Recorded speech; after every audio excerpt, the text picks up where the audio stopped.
Marzo de 2004 era una fecha decisiva para la administración Bush. Se cumplía un año de la invasión de Irak y casi 3 de la guerra en Afganistán, siendo el rechazo a las mismas más amplio que nunca por parte de la opinión pública internacional. Las pruebas que vinculaban a Saddam Hussein con Al-Qaeda se desvanecían.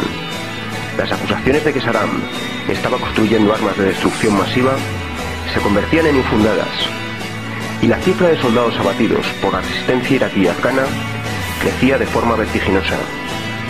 Por otra parte, las elecciones presidenciales se acercaban y la popularidad de Bush había caído por los suelos.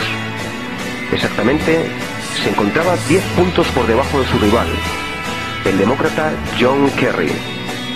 Si los republicanos querían revalidar su mandato en la Casa Blanca y continuar con el macabro negocio de la guerra en Irak y Afganistán, iniciada por ellos mismos a partir del 11 de septiembre de 2001, necesitaban un golpe de efecto que movilizara nuevamente a la opinión pública norteamericana en pro de su guerra mundial contra el terrorismo, pues el 11S quedaba ya muy lejos. Ese golpe de efecto serían los atentados del 11 de marzo de 2004 en Madrid, donde morirían 191 personas y más de 2000 resultarían heridas de gravedad. Exactamente 911 días después de los atentados de Nueva York y Washington. 911, una cifra en la que al separar el 9 del 11 obtenemos la fecha en inglés de dichos atentados. ¿Casualidad? ¿O algún tipo de clave secreta militar? A las pocas horas del atentado, Bush diría: los asesinatos de Madrid nos recuerdan que el mundo civilizado está en guerra. Nunca antes un suceso allende los mares había tenido tanta repercusión en los medios de comunicación estadounidenses. George Bush se colocaba 7 puntos por delante de Kerry. Por otro lado, el 1 de marzo de 2004, y solo un día después de la visita del secretario general de la OTAN al Estado español, esta organización publicó una nota de prensa en la que anunciaba que iba a realizar su ejercicio anual de gestión de crisis CMX del 4 al 10 de marzo de 2004 en diversas capitales de los Estados miembros. Una de ellas sería Madrid. El ejercicio consistiría en un simulacro de una operación antiterrorista en el que intervendrían multitud de personal militar y civil vinculado a la OTAN, que tendrían vía libre durante aquellos días para moverse por Madrid con toda clase de material militar, algo que llevaron a cabo con total impunidad y sin control alguno por parte de las autoridades locales. Al día siguiente de que la OTAN diera por finalizado su ejercicio antiterrorista, sucedía la tragedia.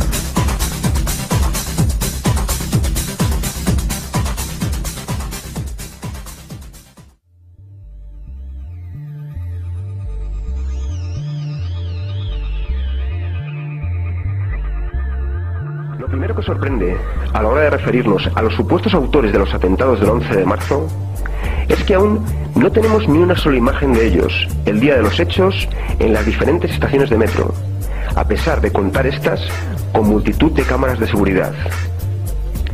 Sorprendente fue también que todos los imputados en el juicio por los atentados no solo negaran su participación en los hechos, sino que los condenaran rotundamente.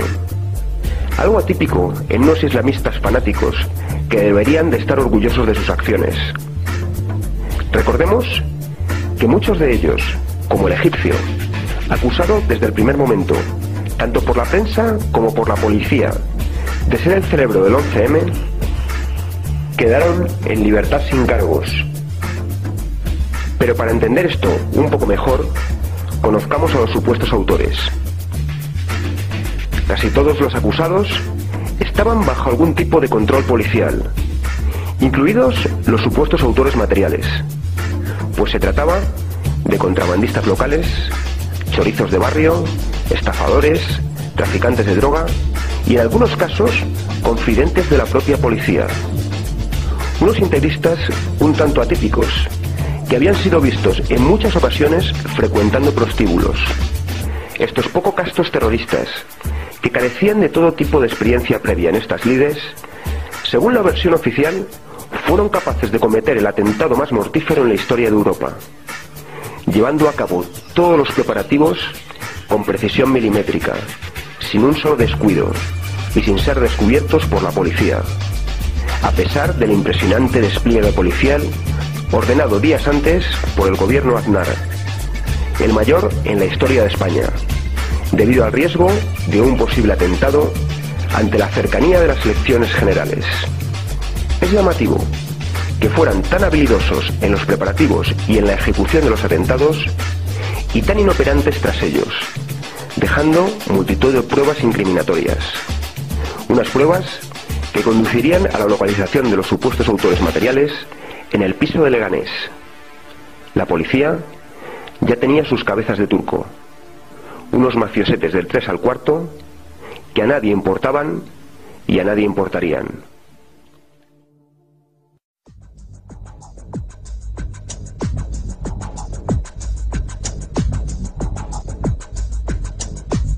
Lo sucedido en el piso de Leganés es uno de los puntos más oscuros de este caso.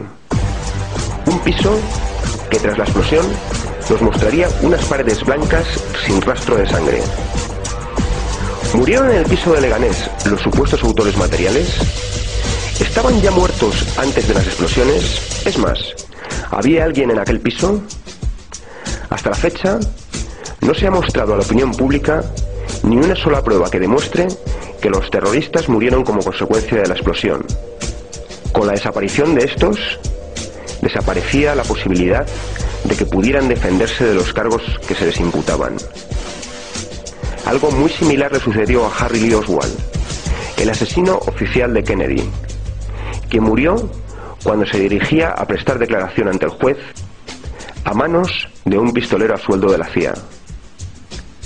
Según la versión oficial, los terroristas se inmolaron una vez el piso había sido desalojado y al sentirse acorralados por los geos.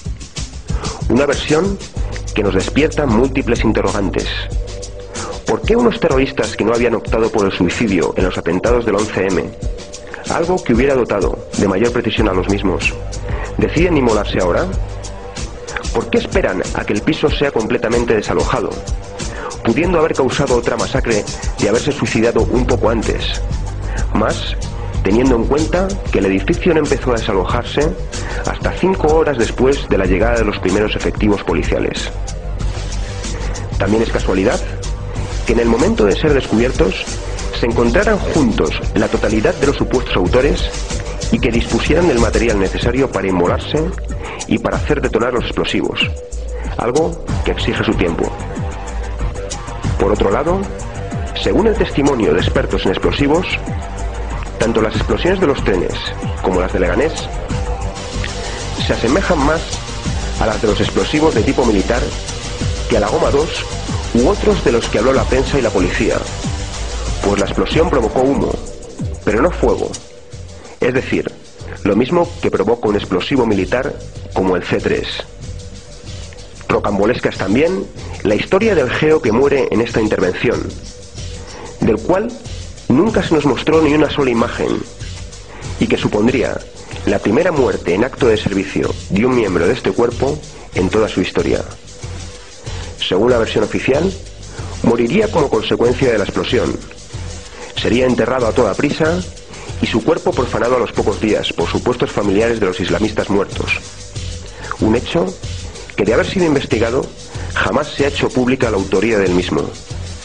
Finalmente, el cuerpo del geo, con la excusa de evitar que volviera a ser profanado, se incinera.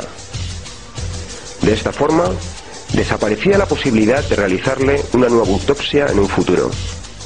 En muchas ocasiones, a quienes denunciamos estos hechos como conspiraciones del poder para mantener su hegemonía, se nos exige pruebas. ¿Pero qué pruebas podemos aportar si se nos niega el acceso a ellas o simplemente son destruidas? Un ejemplo de esto último lo constituye la destrucción a los pocos días de los vagones de metro.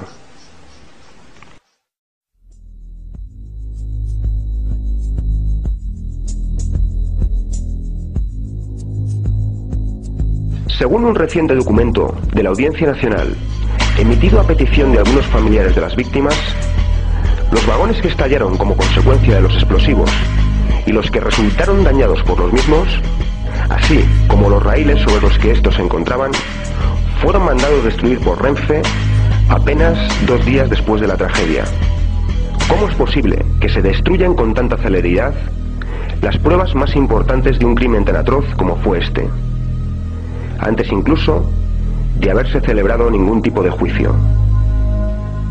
Tenían miedo a que se demostrara que el tipo de explosivos y su número, así como la forma de ejecutar el atentado, no coincidiera con la versión oficial, repetida hasta el hartazgo por los medios de comunicación del sistema. Una historia que entra en contradicción con el propio sentido común. Pues ¿cómo es posible que varias mochilas pudieran ser dejadas y permanecieran debajo de los asientos de los trenes, en plena hora punta, con los vagones atestados de gente, durante varios minutos, sin que nadie se preocupara por el contenido de las mismas, que algún amigo de lo ajeno quisiera apropiarse de ellas, o sencillamente que una persona amable apercibiera al dueño de la mochila del hecho de que se la estaba dejando olvidada? Por el contrario, los terroristas tuvieron la suerte de que las mochilas permanecieron debajo de los asientos hasta el final, sin que se produjera ninguno de los anteriores supuestos. Es más, serían tan afortunados que ni una sola cámara de seguridad de las miles que hay en las estaciones recogería ni uno solo de sus movimientos. Según la policía, fue descubierta alguna mochila que no llegó a explotar, con explosivos y un detonador bajo los asientos. Unas pruebas que coincidirían con las halladas en la furgoneta abandonada a las afueras de la estación donde tomaron los trenes, y en la cual, casualmente, de nuevo la casualidad, había varias cintas con versículos del Corán que pertenecían a estos atípicos integristas que traficaban con droga, robaban móviles e iban a prostíbulos. Todo esto sirvió para crear el mito de las mochilas bomba debajo de los asientos, un mito que la prensa oficial se encargó de reproducir a las pocas horas. Por otro lado, existen testimonios que afirman haber oído más de una explosión en un solo vagón, e incluso explosiones fuera de los vagones. ¿Cómo se explica entonces la versión oficial, según la cual solo se introdujo una mochila bomba en cada vagón? Tres explosiones. Si vas en el tren, ¿ha sido dentro del tren o ha sido en la vía? Fuera, nos habían puesto algo en la vía. ¿Y qué ha sucedido? Se nos ha dicho que en la estación de Atocha solo hubo 3 explosiones. En las imágenes ya se había producido al menos una. A continuación, se produciría la segunda, por lo que después de esta solo quedaba una. Juzguen ustedes si en las siguientes imágenes ven una o varias explosiones.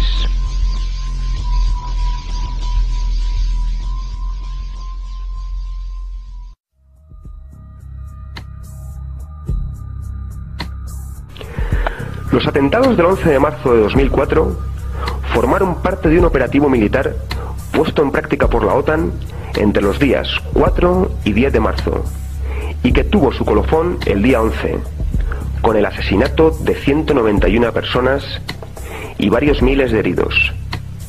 El objetivo de este atentado era presionar a los Estados europeos, y especialmente a Francia y Alemania, para que se implicaran con mayor decisión en la guerra yanquisionista en Oriente Medio, algo que consiguieron.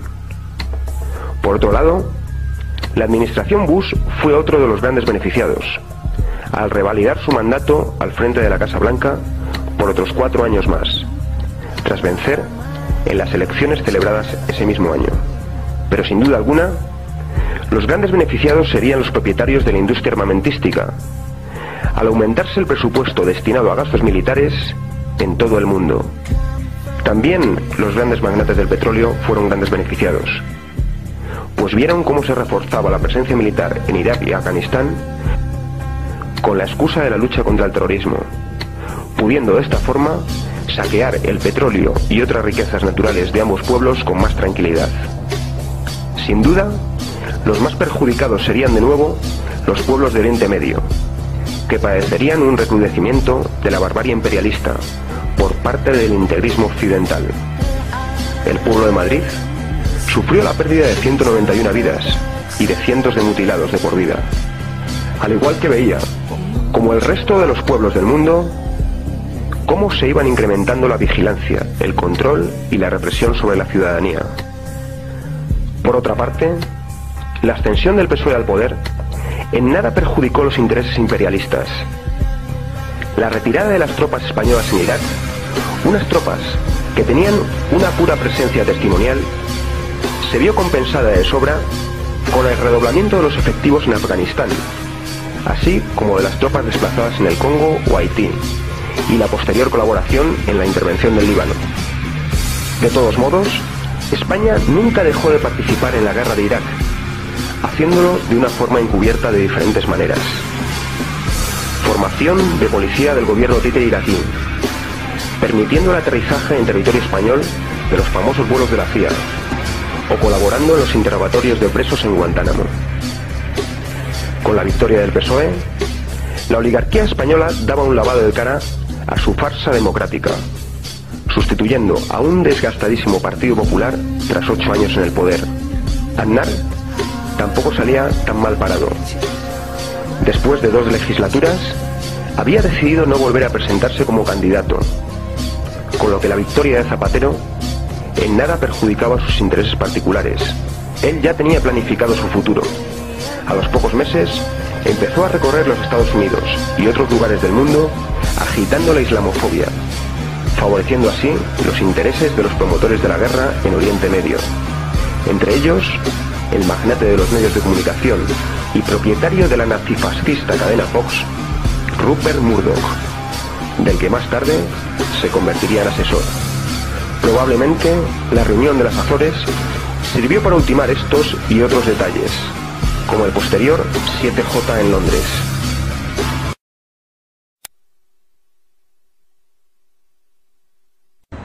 Que los trenes del 11M fueron desguazados apenas 24 horas después de la masacre es algo que ya sabíamos. Que se hizo en contra de la ley de enjuiciamiento criminal que exige la conservación de las pruebas, también.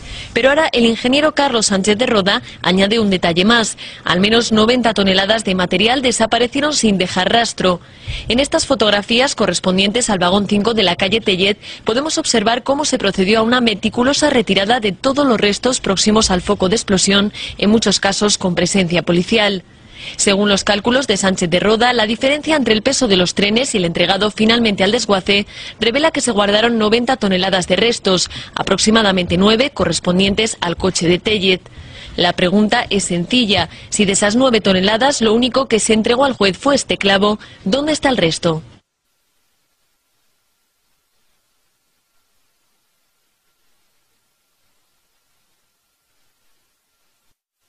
Ambos han confirmado que efectivamente la práctica habitual era entregar los vestigios que se recogen en un atentado, entregarlos siempre a la policía científica para que se haga cargo y los analice, ¿no? Que es lo que no ocurrió en el 11M, ¿no? Las 2 declaraciones de este viernes han vuelto a rebatir la versión del que fuera jefe de los TEDx en el momento de la masacre. Los testigos de hoy fundamentalmente han servido para comparar lo que se hacía habitualmente con lo que hizo Sánchez Manzano en el 11M, que es muy diferente, ¿no? Durante su declaración, el exsubdirector general de la Policía Nacional, Pedro Díaz Pintado, ha confirmado que nunca se eliminan restos de la escena de un crimen sin autorización judicial. Dice Díaz Pintado que desde Renfe preguntaron qué hacían con los vagones siniestrados y que por ello se pidió autorización para desguazarlos al juez de la Audiencia Nacional, Juan del Olmo. Esa autorización nunca llegó, por lo que ni se ordenó la destrucción de los trenes ni tampoco se mandó conservarlos para investigaciones posteriores. Además, el químico Manuel Escribano, el segundo testigo en declarar, confirma que aunque lo normal hubiese sido enviar los restos a los laboratorios de la policía científica, esto nunca sucedió. El perito de la policía científica ha explicado que los días 11 y 12 tuvieron todo preparado en el laboratorio pensando que les iban a empezar a llegar los vestigios y que, bueno, que definitivamente no les llegaron. Un juzgado de Madrid ha admitido a trámite la querella de la Asociación de Ayuda a las Víctimas del 11M contra el antiguo responsable de los TEDx. Esta decisión se produce solo 5 días después de que se presentara la querella criminal con una rapidez a la que no nos tiene muy acostumbrados, Nieves, la justicia española. Buenas noches. Buenas noches, Dieter. El juez entiende que los hechos denunciados pueden ser constitutivos de delito. La querella criminal se interpuso contra el excomisario Juan Jesús Sánchez Manzano y la perito química de los TEDx como presuntos autores de los delitos de omisión del deber de perseguir delitos, de encubrimiento por ocultación de pruebas y de falso testimonio. Ambos han sido citados para el próximo 10 de agosto y se ha fijado para el próximo 1 de septiembre una ronda de declaraciones de testigos. La asociación que preside Ángeles Domínguez les acusa de entorpecer la investigación de la matanza y de hacer desaparecer las pruebas que hubieran permitido saber qué explotó en los trenes, una de las mayores incógnitas que dejó sin cerrar la sentencia del mayor atentado de la historia de España.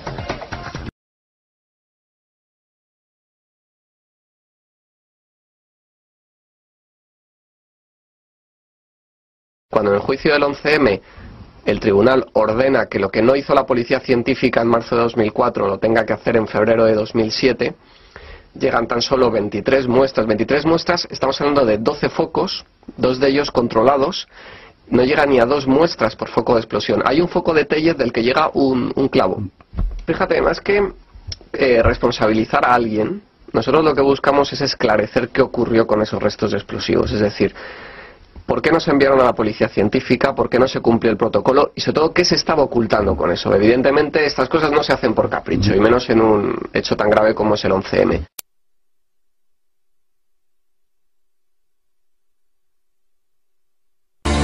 7 de julio de 2009, la Asociación de Ayuda a las Víctimas del 11M se querella contra el exresponsable de los TEDx, Juan Jesús Sánchez Manzano.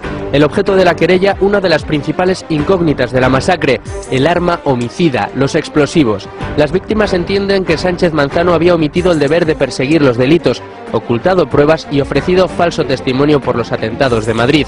La querella se admite a trámite. 14 de septiembre de 2009, Sánchez Manzano presta declaración después de ausentarse en la primera convocatoria para declarar por estar, decía, de crucero.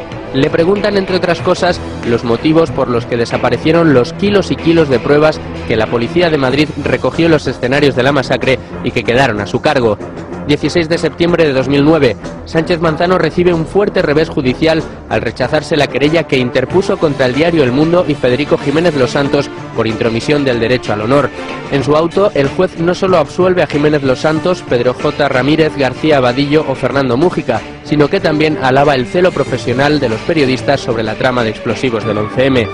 9 de marzo de 2010, solicitan al Ministerio del Interior que facilite, entre otras cosas, los protocolos de los TEDx y la lista de agentes que custodiaron los kilos de pruebas que se recogieron en los escenarios de la masacre y que posteriormente desaparecieron, los hombres de Sánchez Manzano. Interior tarda un año en responder y trata sin éxito de que se le exima de entregar dichos documentos. Decía el departamento de Rubalcaba que era secreto, pese a que Manzano había facilitado ya los protocolos en su malograda querella contra El Mundo y Jiménez Los Santos. 2 de marzo de 2011, un año después de solicitar los documentos, Interior entrega únicamente el protocolo. El juzgado da un ultimátum a Interior para que en 10 días entregue los documentos que faltan, es decir, la lista de agentes y la llamada Circular 50 con el reglamento de actuación en caso de atentado terrorista. 4 de marzo de 2011, El Mundo hace público el ultimátum del juzgado del departamento de Rubalcaba. Interior emite un comunicado negándolo todo. Un día después, El Mundo pone negro sobre blanco las mentiras del departamento de Pérez Rubalcaba en el caso Sánchez Manzano y la ocultación de pruebas, publicando el documento del juzgado. 10 de marzo de 2011, Sánchez Manzano solicita que se le juzgue por colaboración con banda armada para que el caso pase a la Audiencia Nacional. 11 de marzo de 2011, comienzan a prestar declaración los TEDx que se llevaron los kilos de pruebas recogidas en los focos de los trenes y que finalmente desaparecieron. Hombre, la unidad TEDx es la unidad más protocolarizada del Cuerpo Nacional de Policía, ya que tiene una formación específica y expresa con respecto a la formación, evidentemente, en artefactos explosivos. Y el protocolo dice, el protocolo que no quieren darle a la Asociación de Víctimas, dice que la unidad en la cual se desarrolla la crisis que se produce el explosivo será responsable de actuar ante esa crisis, investigar y llevar hasta el último momento esa investigación. Este señor se salta el protocolo y manda a un mando suyo a cargo de cada foco para que investigue, para que le diga de primera mano lo que hay por encima de la unidad de Madrid, que la cual es la única unidad operativa, y la unidad central, que es la que manda Manzano, es una unidad técnica que simplemente debe de intervenir cuando sea requerido o sea pedida la solicitud de ayuda por parte de la unidad donde se produzca el explosivo. Esto no pasa nunca en Madrid, que pida ayuda a la unidad central, y este señor, le digo, manda a su gente por encima de la unidad de Madrid. La unidad de Madrid trabaja mucho, como ha dicho de Pablo antes, y muy bien. Pero luego, por ejemplo, él tiene un asesor personal que va en todos los focos y es el que mandan a cargo del foco de Atocha, en la cual está el jefe de la unidad de TEDAS de Madrid, un inspector jefe que es el que recoge las pruebas y el que en un coche se las lleva a la unidad central. Este señor ni ha sido citado cuando se citó hace un año, ni ha sido citado ahora, ni hoy, ni el lunes. Ha desaparecido por Birli Birloque ¿Cómo puede desaparecer una persona que, por lo que estás diciendo, independientemente de que nos quieras decir el nombre o no, está identificada? Está identificada, muy identificada. Ya le he dicho al señor abogado que pregunte el lunes nombre y apellidos a quien corresponda de la unidad central. Ahora está fuera, está en una empresa petrolífera española, pero que le diga, porque este señor fue el que se llevó las pruebas de Atocha. Ese señor fue el que estuvo en todos los puntos, en todos los focos, asesorando a Manzano y no figura en ningún lado. En una empresa petrolífera, supongo que con un cargo directivo. Claro. Es decir, que está cobrando bien. Bien. Vale, muy o sea bien. Que podríamos incluso interpretar que ha sido premiado. Evidentemente, es una empresa del Estado, con lo cual ha sido muy bien premiado. Pero ya digo que le cite, porque nosotros los policías somos los que estamos deseando que se investigue si quién ha sido. Manda a desaparecer 3.000 kilos de restos que intervienen y cogen los TEDAS de Madrid. Manda a destruir los trenes, que nunca se ha hecho porque hay coches que han explosionado y en Canillas están durante años, en los cuales los policías científicos, los compañeros científicos y los compañeros de los TEDAS están investigando. Hoy hemos podido avanzar porque sí han sido identificadas algunas de las personas que los transportaron hasta la unidad central, con lo cual, bueno, pues ahora se podrán realizar más citaciones a estas personas también para ir viendo qué hicieron con esas muestras, dónde las depositaron, etcétera. Bueno, ahí todo el mundo obedecía órdenes. Si las órdenes son yo me lo llevo o esta persona se la lleva, pues entonces aquí pues también habrá que saber por qué Sánchez Manzano ordena que las muestras se las lleve quien no se las tiene que llevar, pero esa es una pregunta a hacerle a Sánchez Manzano. Creo que Dieter acaba de conseguir unas declaraciones, no las hemos oído, del SUP, que es el sindicato que nos sentó en el banquillo a Luis del Pino y a mí, por haber dicho de Sánchez Manzano lo que ahora dicen en la querella que han presentado contra él. Antes iban juntos, con el mismo abogado, Fuster Fabra, abogado del general Galindo, creo que abogado también de uno de los implicados del caso Faisán, abogado y coordinador de toda la estrategia para machacar a los medios desafectos y desagradables. Tres, no ha habido más, que hemos estado empeñados en averiguar el 11M. ¿Y qué dicen los del sur? Sí, contra el inspector Sánchez Manzano. Pero relacionada contra este señor Sánchez Manzano, ¿pero derivada del 11M o al margen del 11M? No, derivada del 11M, es decir, estamos personados en la querella. Y concretamente acusan de... No, nosotros lo que estamos es colaborando con esa asociación de víctimas que ha interpuesto la querella. Van también con la asociación. ¿Cree usted que está obstruyendo o obstaculizando, mejor dicho, el Ministerio de Interior, la labor de una juez, en este caso Corocillán, que quiere seguir investigando el papel de los TEDAS y concretamente del señor Sánchez Manzano, aquel 11M? La obligación de cualquier ciudadano, y más si hablamos de poderes públicos, y en este caso del Gobierno, es colaborar con la justicia. Es decir, si cualquier ciudadano está obligado de forma normal a colaborar con esa justicia, más los poderes públicos, ¿no? Esa es una máxima que está ahí que desde luego debemos de poner de manifiesto. Por las actuaciones que estamos viendo, sí que es verdad que se está, no sé si obstaculizando, pero desde luego no se está colaborando lo que se debiera colaborar con la jueza que está investigando este asunto. Y estamos a tiempo de rectificar. Quiero decir que el ministro está a tiempo de mandar esos informes y de mandar los nombres de los TEDAS, porque además ellos están deseando declarar y están deseando decir qué es lo que pasó ese día, cuáles fueron sus pautas de actuación, qué se les ordenó, qué se les dijo que tenían que hacer, y por lo tanto yo creo que esa comparecencia en sede judicial de estos TEDAS aclararía desde luego algunas de las dudas que existen sobre ese atentado. ¿Que tendrán que ir? Nosotros, hasta que no ha habido una querella de una asociación de víctimas, no hemos podido sumarnos a esa querella, y desde luego estamos haciendo todo lo posible para que primero se sepa la verdad. Nosotros siempre hemos querido saber la verdad del 11M, a pesar de lo que se ha podido entender. Sin duda, no es que lo creamos, es que lo afirmamos y por eso estamos personados en esa causa. Porque además son los propios TEDAS los que ya han declarado en el juzgado, los TEDAS que han tenido oportunidad de ir y que se les ha citado en ese juzgado, los que han declarado que efectivamente recibieron instrucciones ese día que no se ajustaban al protocolo, cosa que estaban ya acostumbrados a hacer en ocasiones anteriores y que, bueno, que eso ha llevado pues a lo que llevó, ¿no? Pues a la desaparición o presunta desaparición de pruebas y, bueno, a los delitos por los que se acusa ahora mismo a Sánchez Manzano, que son demasiado graves, ¿no? La Unión de Oficiales de la Guardia Civil se persona como acusación en el proceso abierto contra Sánchez Manzano. La juez que instruye la causa ha dado otro ultimátum a Interior para que identifique a otros 3 agentes que estuvieron en el equipo del que fuera jefe de los TEDAX. 11M. El TEDAX clave en el traslado de los restos del 11M dice que él no estaba. También es una información que encontramos en el diario El Mundo. Todos los agentes de la Brigada de Madrid lo señalaron, 5 concretamente, como el hombre de Manzano en la estación de Atocha. Él asegura que no salió de la unidad central ese día. Es la información que podemos encontrar hoy también en este diario. Es que si lo admite, ya es un delito tremendo. El mismo delito que Sánchez Manzano, que está en el banquillo. Ahora, ayer lo que cuentan los presentes que estuvo a punto de venirse al suelo, pero físicamente, no, o sea, es que claro, cuando te repiten los testimonios de 5 y te dan hasta la marca de la furgoneta en que te lo llevabas, amigo mío.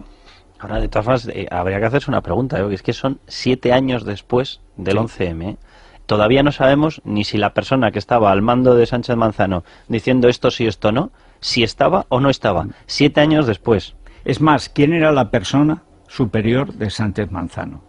Que eso es lo que debería averiguar Ángel Acebes, desde mi punto de vista. Hombre, él no es un técnico, no es Freddy el químico, que por otra parte no sé si es químico, pero en fin. Lo digo por darle la enhorabuena a Rubalcaba, porque cuando se habla de si han entorpecido o no han entorpecido el descubrimiento del mayor atentado de España, pues hombre, 7 años después, que no sepamos ni quién estaba allí, que no sepamos dónde está un tornillo, dónde está un raíl de una vía, dónde está un asiento. Pero desaparecieron toneladas de restos. Y se convirtieron en 23 bolsitas que alguna pesaban unos gramos.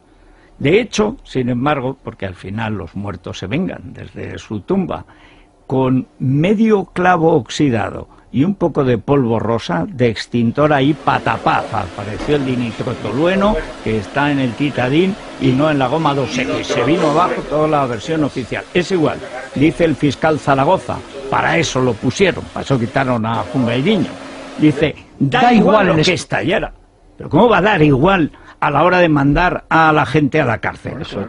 ¿Cuál es el arma del crimen? El que da igual, la otra que vale ya. Exacto. Y la realidad es, explíquenme el móvil, porque hay un móvil en la destrucción de las pruebas no se volatilizan por sí solas. El móvil para la destrucción de las pruebas. Eso es claramente dificultar la acción de la justicia. No, y enmascarar el crimen. Claro, es que no puede ser que todo, lo estábamos hablando antes a micrófono cerrado, que todo se construya en base a la mentira. La Fiscalía ha pedido a la Audiencia de Madrid que no archive la querella contra el que fuera jefe de los TEDAX durante el 11M, Juan Jesús Sánchez Manzano, por su actuación en la recogida de las muestras tras la masacre. En un extenso informe, el Ministerio Público cree que hubo pruebas de los atentados que desaparecieron de las instalaciones de los TEDAX sin que nadie dé razón de su destino. Según publica El Mundo, la juez Coro Cillán ha vuelto a solicitar a la Audiencia Nacional que aclare quién ordenó desguazar los trenes tras los atentados del 11M. Cillán quiere saber si fue el juez instructor del caso, Juan del Olmo, el que dio la orden. La magistrada ya hizo este requerimiento al tribunal en junio y todavía no ha obtenido respuesta. El juez Gómez Bermúdez señaló en 2007 que la destrucción de los trenes comenzó el 13 de marzo, aunque se produjo en la noche del 11 de marzo. La juez Coro Cillán ha citado a declarar como testigo en la causa contra Juan Jesús Sánchez Manzano al jefe de la Policía Científica en el 11M. Carlos Corrales, que testificará el próximo lunes, ya declaró en el juicio de la masacre que los TEDAX le remitían los restos de las explosiones sin especificar de dónde procedían, ni cómo habían sido recogidas, ni qué tipo de muestras eran. Las muestras de explosivos, ¿sabe usted dónde se llevaron una vez obtenidas? Yo supongo que las muestras de los restos de explosivos se llevan. Supone, pero ¿lo sabe? No, no lo sé. Otra pregunta. No lo sabe. ¿Sabe si se realiza en las primeras 24, 36, 72 horas algún informe que pase después a su comisaría, como Comisaría de Policía Científica, sobre los restos de explosivos o sobre las muestras de explosivos? Yo tengo conocimiento de que se envían muestras sin especificar de dónde son recogidas ni en qué consisten, y la primera noticia que tengo es alrededor de la medianoche del día 11, en el que el jefe del laboratorio de químico me informa de que TEDAX le ha remitido 3 muestras de explosivo, que 2 son coincidentes y una de ellas no. Sí. En los días posteriores se reciben más muestras hasta que en algún momento digo que no estoy dispuesto a seguir recibiendo muestras donde no se me especifique dónde han sido recogidas, ni cómo han sido recogidas, ni qué tipo de muestra es. Digital.com les está contando hoy que la juez Corocillán ha citado a declarar a la forense del 11M. Lo hace dentro de la causa contra el que fuese jefe de los TEDAX, Juan Jesús Sánchez Manzano. Carmen Baladía coordinó y supervisó las labores de identificación y las autopsias de las víctimas de esa masacre. La forense que coordinó las autopsias de los 191 muertos del atentado del 11 de marzo de 2004 ha asegurado que no encontró restos de metralla en los cuerpos. El testimonio de Carmen Baladía ante la juez Corocillán, que instruye la investigación contra el jefe de los TEDAX, Juan Jesús Sánchez Manzano, desmonta en parte la sentencia del 11M, que sostenía la relación entre los explosivos de los trenes y los de la mochila de Vallecas y la furgoneta que fue encontrada en Alcalá de Henares. En los cuerpos de las víctimas del 11M había metralla terrorista, había clavos, había tornillos. Nada, nada en absoluto. De los 191 cuerpos, solamente creo que en uno se encontró un fragmento metálico que debía de ser lógicamente de los trenes, pero ni clavos, ni tuercas, ni tornillos. No había metralla entre nuestros 191 muertos. Corocillán cita a directivos de Renfe para aclarar quién mandó destruir los trenes. Un directivo de Renfe declara que le dieron la orden a las 11 de la mañana del 11M de destruir los trenes. Renfe sí que conservó uno de los vagones donde no estalló una bomba el 11M. Un directivo de Renfe declara que le dieron la orden a las 11 de la mañana del 11M de destruir los trenes. Lo declaró ayer ante la juez Corocillán, que instruye la causa por falsificación de pruebas contra el que fuera jefe de los TEDAX durante la masacre, Juan Jesús Sánchez Manzano. Según su testimonio, fue el director general de mantenimiento integral de Renfe, Ángel Olaiz, quien el día de la masacre le llamó a las 11 de la mañana para pedirle que Enfesa, filial de Renfe, retirase el tren de Tellez. 3 horas más tarde, a las 2, este directivo comunicó a su superior que se podía llevar a cabo el trabajo. Entonces le comunicaron que lo prioritario era la celeridad, que había que despejar las vías y esperar la autorización del juez Juan del Olmo. A las 4 de la tarde volvieron a hablar y su superior le dijo que ya existía la autorización. El desguace y retirada comenzó a las 6 de la tarde del día siguiente. En primer lugar, los restos de los trenes en tiempo récord, y en segundo lugar no entiende el trabajo del juez del Olmo, al que llamará, dicen, a declarar. Alberto Lardíez, buenas tardes.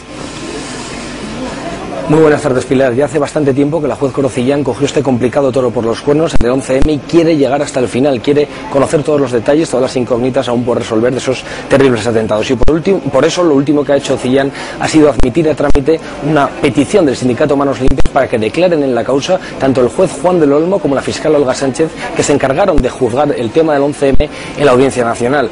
La jueza Corocillán molesta tanto que, tal y como vuelve a revelar en exclusiva la Gaceta, continúa existiendo una trama para conseguir apartar a la magistrada de la carrera judicial. Pero a pesar de lo ya demostrado, la jueza encargada de la instrucción del sumario del 11M y que aún mantiene vivo el caso, no desiste en su objetivo de resolver todas las incógnitas que quedan en el aire sobre el mayor atentado que ha sufrido España y Europa. Las revelaciones del diario del Grupo Intereconomía demuestran cómo 2 letrados admiten en varias conversaciones de correo electrónico estar llevando a cabo un proceso de desestabilización hacia Cillán. Según fuentes judiciales, el asunto con el que aparece relacionada la conversación, el cierre de la discoteca MoMA, carece de importancia suficiente para justificar un proceso de expulsión de la carrera judicial.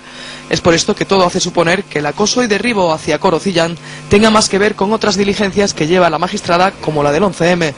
En la conversación, uno de los letrados dice explícitamente: llámame para que te cuente cómo va el proceso de desestabilización de la juez. El contenido literal de estos emails está en la documentación que posee el Juzgado de Instrucción número 19 de Madrid. Corocillán, titular del Juzgado de Instrucción número 43 de Madrid, está investigando la presunta destrucción de pruebas inmediatamente después del atentado terrorista a cargo del jefe de los TEDAX, Juan Jesús Sánchez Manzano. Recientemente ha admitido a trámite la querella de Saed Al-Jarrah contra Sánchez Manzano, así como el escrito de pruebas a cargo de Manos Limpias. Según informa la Gaceta, que cita fuentes judiciales, el Consejo General del Poder Judicial ha lanzado una investigación por sorpresa del juzgado de Corocillán con el objetivo de apartar a la juez del caso. La iniciativa parte de Eduardo Esteban, de la Fiscalía Provincial de Madrid.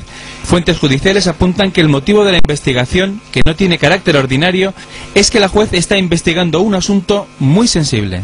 Corocillán sufrió hace 2 meses un incendio en su casa originado en los conductos de ventilación. Hay dudas de hasta qué punto sea un accidente, ya que la juez detectó antes un fallo en la cerradura de su vivienda.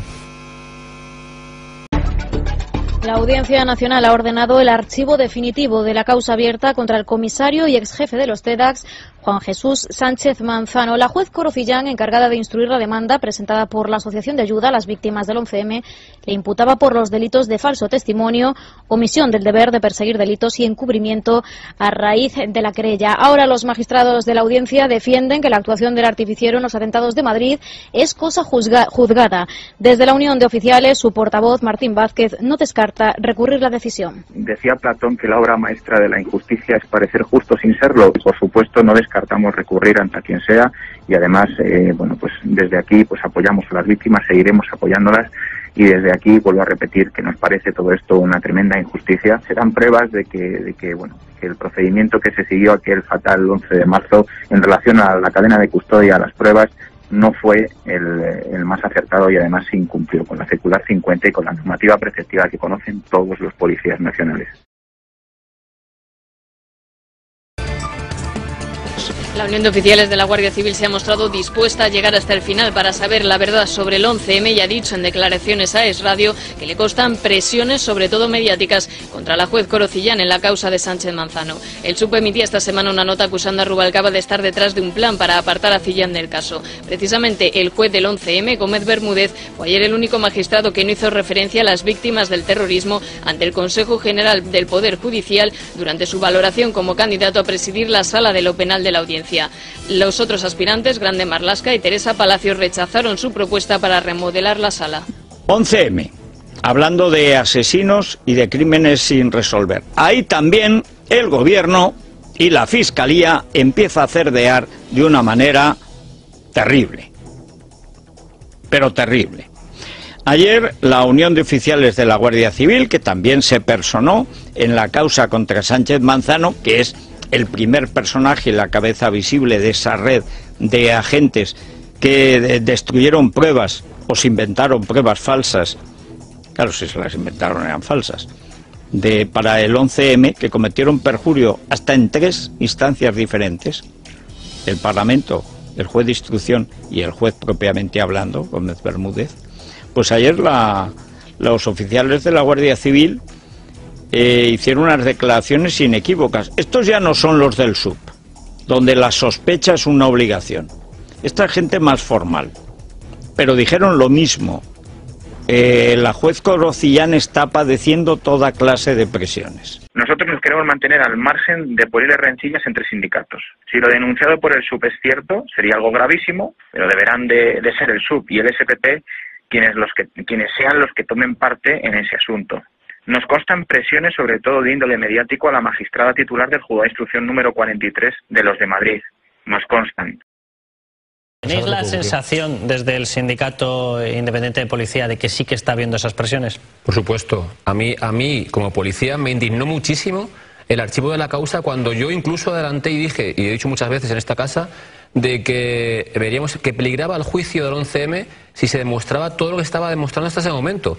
Partiendo de ese punto, de que la juez Corocillán, yo he hablado con las partes personales en la causa y estaba muy implicada en el caso y tenía muchas ganas y pedía muchas diligencias, pedías en mi caso por mi persona, no estando personado, pero aprovechando a las víctimas del 11M y la Unión de Oficiales de Guardias Civiles, y ella estaba y quería tirar hasta el final. Y ahora de repente, ¿cómo se puede sentir esta buena mujer de que la desactiven y toda la fase de instrucción que ha hecho no vale de nada? El secretario general del SPP, Carlos, que es su afiliado, el señor Sánchez Manzano, presumió a voz en grito de que el señor Rubalcaba le había llamado, él mismo presumía que había llamado para decir cómo podía desactivar, cómo podía recusar a la juez Corocillán. Ahora, que le expliquen judicialmente qué le dijo el señor Rubalcaba y qué es lo que dijo él, porque digo que el secretario general del SUC, como bien has comentado, se lo dijo en persona y presumió de ello. Por tanto, yo digo que mal por su parte y que ahora digo que judicialmente le podían preguntar cómo lo dijo. Un país democrático no puede, si es verdaderamente democrático, aceptar que sobre un asunto muy grave haya alguna parte de la verdad que no sea desvelada. Pues nosotros, cuando lleguemos al gobierno, facilitaremos a los tribunales todos aquellos documentos o pruebas que estén en manos del gobierno de España y que hayan faltado en procedimientos anteriores. Le pregunto en concreto por las presuntas irregularidades en el marco del 11M. Me gustaría saber si el compromiso ahora en el gobierno también es seguir investigando en este sentido. Gracias. El gobierno debe colaborar con los procedimientos judiciales, especialmente algunos ministerios, y es nuestra voluntad colaborar con todos ellos. Hay alguno abierto sobre el tema que usted me planteaba, para que se conozca la verdad en todos los casos y se haga justicia, porque esa es la obligación de un gobierno, de cualquier ciudadano, pero de un gobierno más, colaborar con la administración de justicia. El Cuerpo Nacional de Policía, en cualquier caso judicial, pues lo que tiene siempre es la mejor predisposición para colaborar, para trabajar pues con la justicia, con la fiscalía, con los tribunales, para intentar el esclarecimiento de cualquier caso. Y en un atentado de esta naturaleza que costó tanto sufrimiento a la sociedad española, pues con mayor motivo. La Audiencia de Madrid archiva la causa contra Sánchez Manzano sin abordar si hubo destrucción de pruebas en el 11M, una decisión que se adopta además en contra del criterio del Ministerio Fiscal. La Sala se agarra al archivo por el Juzgado número 6 de Madrid en 2009 de una denuncia presentada por el partido extraparlamentario Alternativa Española, basada en el libro Titadine del perito químico Antonio Iglesias. 2 semanas después se presentó otra querella más detallada de la Asociación de Ayuda a las Víctimas del 11M, que sí prosperó y que ha permitido que 16 TEDx hayan calificado en sus testimonios de irregular la actuación del que fuera su superior cuando se produjo la masacre, Juan Jesús Sánchez Manzano. La decisión de la Audiencia de Madrid es recurrible ante el Tribunal Supremo. 8 años llevan toreando a las víctimas del 11M y vamos, yo creo que las víctimas del 11M deberían plantarse de una vez, porque el sistema de ir ahora a recursos, pues sí, se puede presentar recurso ante el Tribunal Supremo y a lo mejor pues dentro de 2 años pues se ve el recurso y dentro de 2 años pues se vuelve a archivar la causa contra Sánchez Manzano, porque bueno, pues para eso se pueden hacer unas llamaditas desde las instancias políticas oportunas. No sería la primera vez, ¿verdad?, que asistimos a sentencias aberrantes. Bueno, ¿qué vamos a hacer? ¿Seguir confiando en una justicia que ha demostrado que no pretende otra cosa, al menos en las instancias por las cuales se ha pasado, que cerrar todo lo relativo al 11M? ¿Se topan las víctimas, por fin, con una juez dispuesta a tirar de la manta y a llegar a donde haya que llegar? Y no solo se emprende una campaña mediática infame contra esa juez, sino que en vista de que la juez no se achanta, entonces se recurre a argumentos absolutamente escandalosos para cerrarles a las víctimas del 11M una causa, basándose en que no sé quién presentó hace 2 años una querella contra Sánchez Manzano que ni siquiera llegó a durar 15 días porque la Audiencia Nacional la mandó a la papelera. Y le cierran a las víctimas la causa. ¿Pero de qué van estos señores? ¿Qué van a hacer ahora las víctimas? ¿Qué pueden hacer? ¿Qué es lo que les están diciendo? ¡Hala, recurran ustedes, sigan ustedes perdiendo el tiempo, vamos a torearlas un poquito más! No, a quien hay que pedirle responsabilidad en este momento es a quien tiene el gobierno. El Partido Popular tiene mayoría absoluta. El Partido Popular ocupa el Ministerio de Justicia. El Ministerio de Justicia tiene 2 vías legales distintas para reabrir la causa del 11M. El propio ministro puede instar a la Fiscalía del Tribunal Supremo para hacerlo, o bien el fiscal general del Estado puede también instar la reapertura. Utilícense esas vías. Dejen de torear a las víctimas del 11M. ¿O es que hay algo que les impida a ustedes, señores del Partido Popular, investigar la masacre de Madrid? ¿Qué fue exactamente esa masacre? ¿Qué hay tan sucio detrás del 11M que ni PP ni PSOE quieren meter la nariz en el asunto? ¿Nos quieren contar a los españoles quién eligió a 200 personas al azar 3 días antes de unas elecciones y las asesinó? ¿ETA? ¿Al-Qaeda? No me hagan reír. Si fueran ETA o Al-Qaeda, entonces no estaríamos en la situación en la que estamos, donde todos miran a otro lado. ¿Qué hay tan sucio detrás del 11M para que se estén ustedes comportando de forma tan miserable con las víctimas del 11M? ¿Me lo quieren contar? En fin, incalificable decisión de la sección 17 de la Audiencia Provincial de Madrid, que sin entrar a valorar si se han destruido pruebas, si se han ocultado pruebas, si se han manipulado pruebas, si se ha mentido a los jueces, sin entrar a valorar nada de eso, ha dado carpetazo a la causa que las víctimas del 11M habían conseguido que se emprendiera para determinar si el señor Sánchez Manzano y su jefa de laboratorio cometieron en su día algún delito en lo que se refiere a la manipulación de pruebas del 11M y al falso testimonio. Tenemos que comenzar con la exclusiva hoy de Libertad Digital, probablemente la más importante en su década de existencia. Hallazgo, es decir, ha encontrado Libertad Digital, concretamente Luis del Pino, luego en la tertulia nos dirá cómo ha sido el hallazgo, uno de los focos de las explosiones del 11M. Se habían desguazado todos los trenes, excepto un vagón. Y ese vagón, por alguna razón extraña, que no lo sabemos, se renovó. Es decir, sobre la base del vagón se hizo otro nuevo, no sé cuál es la forma que se tienen de reparar vagones que habrían que tirar. Pero el caso es que no se desguazó. Y la parte del vagón que tiene el boquete del explosivo, pues se conservó. La han conservado la empresa Tafesa y hoy hay 8 fotos con todo detalle de dónde ha estado, de cuánto tiempo ha estado, de cómo durante casi 8 años va a hacer el día 11 del mes que viene, 8 años de la masacre. Nadie ha contado que esto existía. El juez del Olmo lo ocultó en la instrucción. La fiscal Olga Sánchez, popularmente conocida como Valellá, pues tampoco ha dicho nada y ha sido ascendida. El que juzgó, el que hizo la sentencia del 11M, Gómez Bermúdez, no sabemos si lo sabía o no lo sabía. Desde luego los abogados de los inculpados nunca lo supieron. Vamos, no lo sabía nadie. Hemos repetido muchas veces que cómo es posible que se haya perpetrado esa fechoría absolutamente ilegal de destruir los restos de un atentado, que entre otras cosas hubieran servido para identificar el arma del crimen, es decir, el explosivo. El origen es una noticia periodística en la que se pone de manifiesto que han aparecido unos restos ferroviarios, si me permite la expresión, en el almacén de una empresa en Villaverde, si no recuerdo mal, aquí en Madrid, y lógicamente ante esa noticia me pongo en contacto con el fiscal jefe de Madrid y le pido que abra unas diligencias de investigación sencillamente para determinar 2 cosas. Uno, si el asunto está ya judicializado en algún proceso, bueno, pues para que se siga lógicamente en el proceso correspondiente.